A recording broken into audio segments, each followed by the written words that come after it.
My dear children, today in this fifth module, we are going to study the another important source of funds, that is factoring.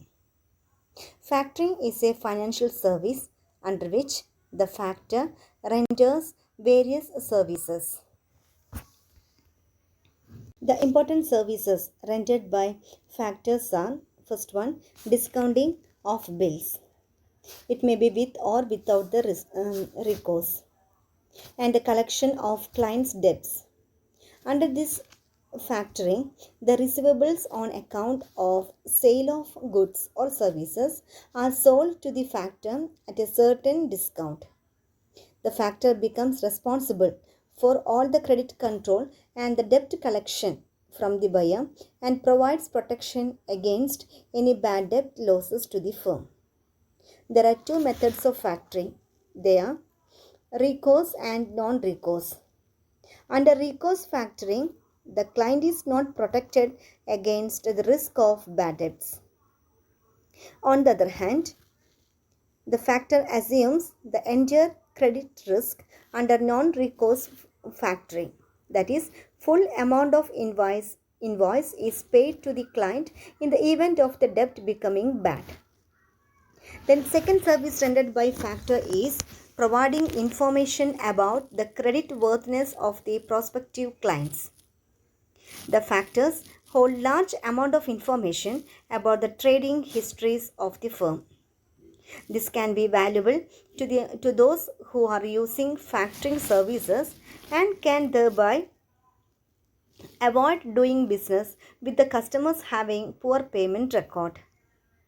Factors may also offer relevant consultancy services in the area of finance, marketing, etc.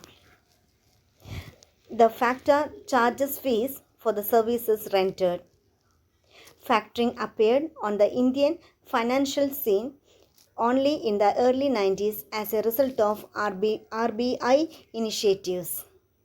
The organizations that provides such services include SBI Factors and Commercial Services Limited, CanBank Factors Limited, Foremost Factors Limited, State Bank of India, Canara Bank, Punjab National Bank, Allahabad Bank, in addition to many non-banking finance companies and other agencies provide factoring services. The important merits of factoring are: first one, obtaining funds through factoring is cheaper than financing through other means such as bank credit. Then with cash flow accelerated by the factoring, the client is able to meet his or her liabilities promptly as and when they arise. Factoring as a source of funds, it is flexible and ensures a definite pattern of cash inflows from credit sales.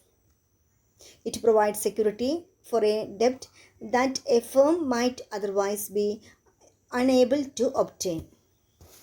Another merit is it does not create any charge on the assets of the firm. And the last one, the client can concentrate on other functional areas of business as the responsibility of credit control is shouldered by the factor. The important disadvantages of factoring are: first one, the source is expensive when the invoices are numerous and smaller in amount. And the second one is the advance finance provided by the factor firm is generally available at a high interest cost than the usual rate of interest. And the last demerit is the factor is a third party to the customer who may not feel comfortable while dealing with it. These are the important demerits of factoring. Thank you.